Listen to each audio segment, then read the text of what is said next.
This law prohibits the government from taking action against individuals or groups for exercising their religious viewpoints. While critics of Senate Bill 2681 say it gives businesses license to discriminate, members of the religious community think this bill is necessary to protect their freedom. Specifically prohibits the government from discriminating against people of faith, all right, and in living out that faith, not just holding opinions, but in actually the way they practice their faith.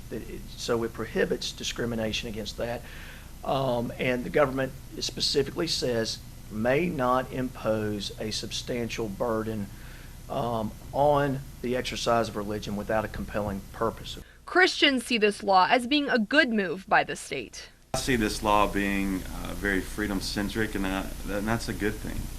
Our country is based on that we have freedom of religion, that we have freedom of speech. It's what makes us distinct. So I think when we look at a bill or a law that's freedom-centric like this one is, it's a good thing that we uphold freedom for everyone. The law says that the government cannot penalize and cannot discriminate against individuals or groups because of religious views, even if they're abhorrent to the authorities. While the bill was being debated, a pastor from a Holly Springs church testified. He told the story of his particular case where his church needed a new location. But the city of Holly Springs had a city ordinance which prohibited a church from buying property without approval from neighbors. The church had to get 60% of the permission from the surrounding landowners. This ordinance only applied to churches. It didn't apply to strip clubs. It didn't apply to a sex shop.